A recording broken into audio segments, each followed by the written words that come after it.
टिंकू है? हाँ टिंकू बोलो, आज इतनी सवेरे सब ठीक तो है? भैया, मैं सुबह सुबह आपको तंग नहीं करना चाहता था, पर बात ही कुछ ऐसी है। कहो क्या बात है? भैया, फौजी चाचा रात चल बसे। क्या कहा? फौजी चाचा नहीं रहे? ओह, क्या हुआ उन्हें? बस दिल ही फेल हुआ। क्या हुआ? यह दिल की बीमारी बड़ी अजीब बीमारी है। पल भर में आदमी है, पल भर में नहीं। नई नई बीमारियां हैं। ये दिल फेल होना जाने वालों के लिए भले ही सुखदायी हो, पर रहने वालों के लिए बड़ा कष्टकर होता है। कोई बीमार हो तो सौखी आए, कोई बीमारदारी हो जाए तो मन को तसल्ली हो जाती है कि कुछ किया, पर यहाँ तो सेवा का मौका ही नहीं। पता नहीं उनके परिवार पर क्या गुजर रही होगी।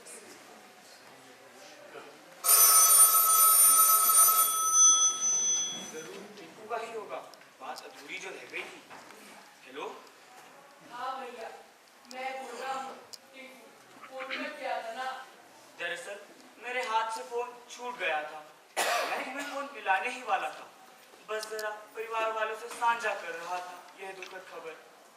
भैया, फौजी चाचा का दाह संस्कार आज दोपहर बाद तक कर दिया जाएगा। संस्कार में आप भी शामिल हो सको तो अच्छा रहेगा।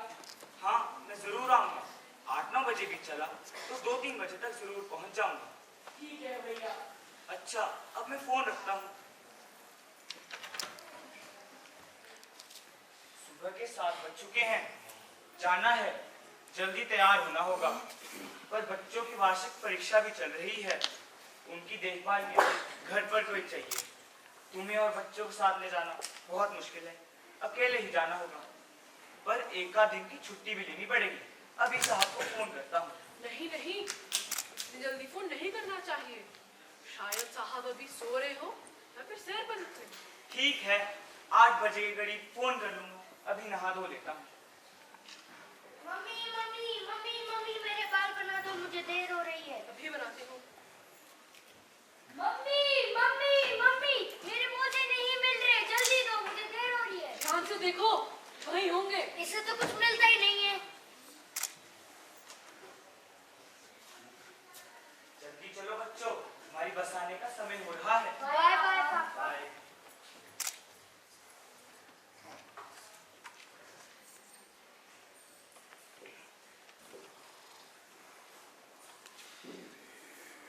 नमस्कार सर, अमित बोल रहा हूँ। हाँ मैं बोलो। इतनी सुबह तुम फोन कैसे किया? घर में सब ठीक तो है? सर, आज सुबह मेरे घर से फोन आया था। हमारे चाचा जी का स्वर्गवास हो गया। मुझे अभी गांव जाना पड़ेगा। ओह, हाउ सैड।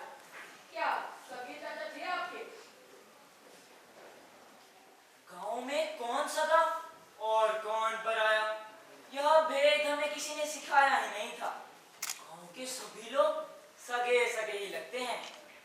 फौजी चाचा की बात फिर कुछ और ही थी। अंग्रेजों के समय में फौज में भर्ती हुए थे। गांव के पहले फौजी थे, इसलिए नाम फौजी पड़ गया। बच्चों के प्रति अत्यधिक स्नेह के कारण गांव के सभी बच्चे उन्हें फौजी चाचा कहकर पुकारते। धीरे धीरे यह नाम इतना पक गया कि गांव के सभी लोग उन्हें फौजी चाचा कहकर ही पुकारने लगे थे। गांव के बच्चों से लेकर बुजुर्गों तक, यहाँ तक कि उनके बच्चे भी उन्हें फौजी चाचा ही कहते। आज तक शायद ही किसी बच्चे को उनका नाम पता हो, बस फौजी चाचा उनकी पहचान थी।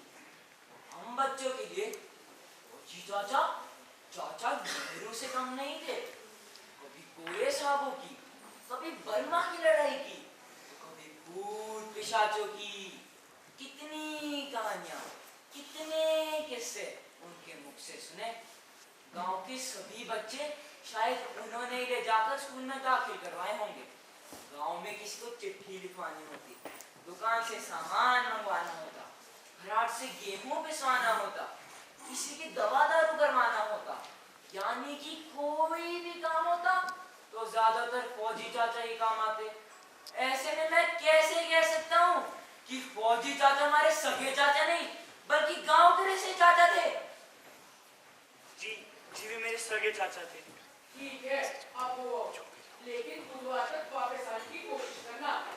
उस दिन क्लास संबंधी एक महत्वपूर्ण बैठक जिलाधिकारी की रखी है। आप तो रिटर्निंग ऑफिसर भी है ना? जी मुझे मालूम है, मैं मंगलवार शाम को अवश्य पहुंच जाऊंगा। ठीक है। Thank you sir.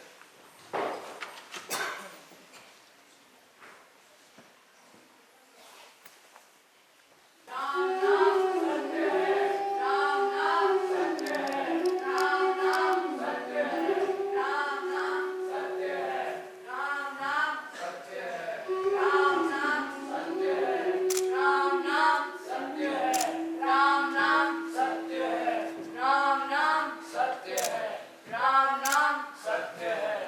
नाम सत्य है, राम नाम सत्य है, राम नाम सत्य है, राम नाम सत्य है, राम नाम सत्य है, राम नाम सत्य है, राम नाम सत्य है।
पहुंचे बेटा? बस पहुंच ही रहा हूँ दादा, सुबह ही पता चला। ठीक किया बेटा जो तुम आ गए। पर दादा अचानक क्या हुआ फौजी चाचा को? पता नहीं बेटा, कल भला चंगा था, हमारे घर घंटा भर कल ही बीता रहा। बस अचानक रात को रोने चिल्लाने से मालूम हुआ कि वह स्वर्गवासी हो गया। पक्के फल हैं जी, एक न एक दिन झड़ना ही है। आपसे क्या छुपाना बेटा। उठते उठते सुना है कि कुछ दिनों से उसके बेटे जग्गी से कुछ अनबन चली हुई थी। जब से शादी हुई है लोगों ने व्रत लगाए हुए हैं जग्गी। तो बेटा मैं जो हो गया है जग्गी, 2 पैसे जब जेब में हो जाए तो दिमाग फिर ही जाता है। अलग घर बनाने की लगी हुई है जग्गी को। सड़क वाला खेत मांग रहा था बाप से, फौजी चाचा ने मना कर दिया। आखिर 2 और भी बेटे हैं उसके। फिर क्या हुआ? होना क्या था, इसी बात को लेकर कल रात उनमें कुछ कहासुनी हो गई और सुना है जग्गी ने बाप पर हाथ उठा दिया। इज्जतदार आदमी था, नहीं सह सका हुआ ये बेइज्जती, हो गया दिल पे। दिल फेल वेल कुछ नहीं हुआ, लगता है चोट सिर पर लग गई थी। अगर ऐसा है तो हम गांव वालों को कुछ करना चाहिए। करना क्या है बेटा, जो करेगा सो भरेगा। नहीं नहीं, हमें पोस्टमार्टम करवाने के बाद ही लाश जलानी चाहिए। चोट लगने से मौत हुई है तो बात साफ हो जाएगी। गांव वाले सब इकट्ठे हो जाएं तो अभी भी पुलिस में शिकायत हो सकती है। जग्गी खुद ही ठहरा पुलिसमैन। कौन सुनेगा गांव वालों की वहां। यह राज ढका का ढका ही रह जाए तो ठीक है, वरना बड़ी बेइज्जती होगी गांव की। चलो छोड़ो जी, और सुनाओ शहर में चुनाव का क्या चल रहा है? इस बार भी जन मोर्चा ही जीतेगी। सारे एग्जिट पोल भी तो यही कह रहे हैं। हाँ, एग्जिट पोल रह जाएंगे धरे धराए। इस बार तो पीपुल पार्टी जीतेगी। किया क्या है पीपुल पार्टी ने? दशकों राज किया पर देश का कबाड़ा कर दिया। अंग्रेजों से देश को आजाद कराया, प्रगति की राह पर लाकर देश को न्यूक्लियर पावर तक पहुंचा दिया, और तुम कहते हो कि कबाड़ा कर दिया। मेरे को तो लगता है तुम जन मोर्चा वालों के दिमाग के क्या बाड़ी बंद हो गए हैं। पीपुल पार्टी ने कराया आजाद देश को। नेताजी सुभाष, सरदार भगत सिंह न होते तो देश आज तक गुलामी होता। नेताजी सुभाष और भगत सिंह जन मोर्चा के आदमी थे क्या? नेताजी कांग्रेसी और भगत सिंह मार्क्सिस्ट थे, मालूम होता ना।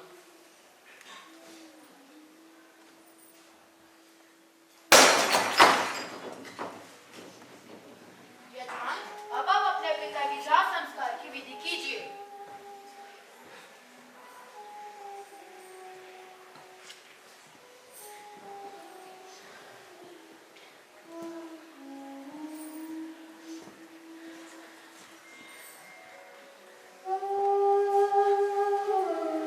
यजमान, अब आप अपने पिता की मुखाग्नि कीजिए।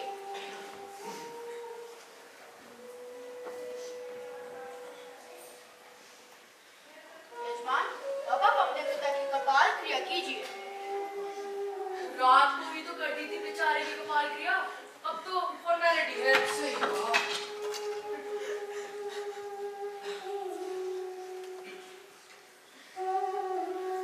बेटा, अब यहाँ पे उपस्थित सभी लोगों को एक धर्म लकड़ी की रस्म करने के लिए लकड़ियाँ दे आओ।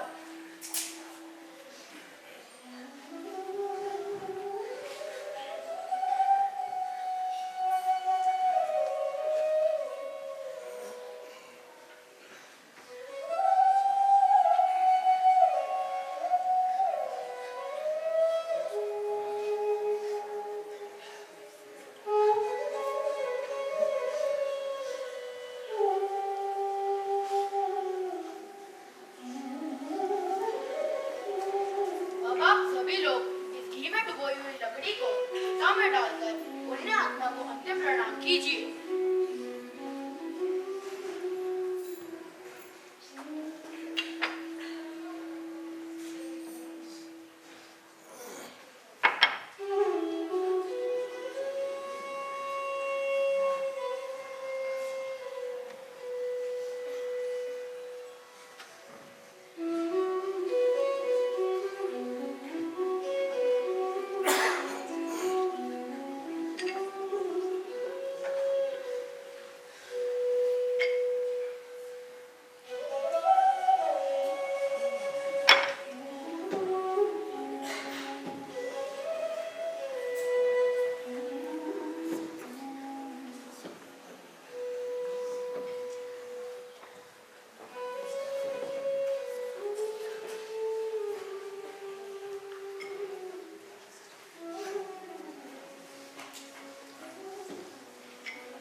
लोगों की आंखों में आंसू क्यों नहीं आते?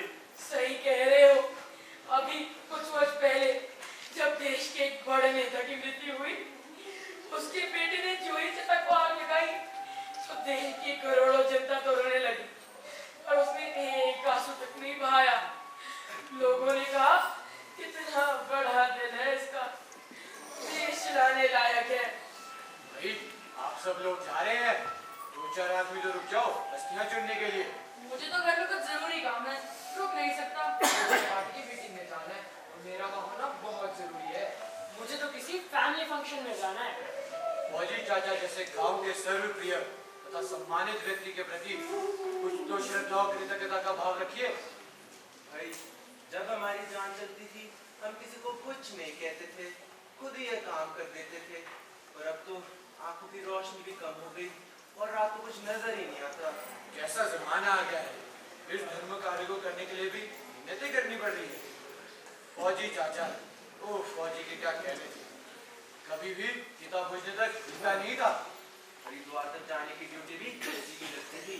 लगता है हमारी लाशें तो घर में ही सड़ेंगी। शमशान पहुंचाने में सुरेश करेंगे ये लोग। अब भगवान उठा ले तो ठीक है। दादा, हमने यह काम अभी तक नहीं किया है, पर हम उठने को तैयार हैं। फौजी चाचा तो हम सब के लिए सब कुछ करने को हमेशा तत्पर रहते थे। क्या हम छोटा सा फर्ज भी उनके प्रति नहीं निभा सकते? शाबाश बच्चों, आप लोगों ने इतनी तो सोची। वॉच वॉच है ना आपके पास? कहीं अंधेरा हो गया तो? जी बिल्कुल है, आप फिक्र न करें। बेटा, पशु पक्षियों का भी अपना सूचना तंत्र होता है। वे भी मृत परिजनों के लिए भूखे प्यासे विलाप करते हैं, और यहाँ मनुष्यों में अपने बुजुर्गों के प्रति संवेदना समाप्त होती जा रही हैं। आज हम पुरानी इमारतों को तो सहेज कर रखना चाहते हैं, वही हमारे घर के बुजुर्गों को बेसहारा और आंसू बहाने के लिए छोड़ रहे हैं, जो बहुत ही दुर्भाग्यपूर्ण है। हमें बुजुर्गों का आदर करना चाहिए। बड़ी उम्र में शरीर कमजोर हो जाता है और बीमारियां घेर लेती हैं। ऐसे में उनको सहारा देना हमारा कर्तव्य है। हमें उनके साथ प्रेम पूर्वक व्यवहार करके उन्हें मानसिक संतोष प्रदान करना चाहिए। जी, आपने बिल्कुल सही कहा। हम आगे से ध्यान रखेंगे।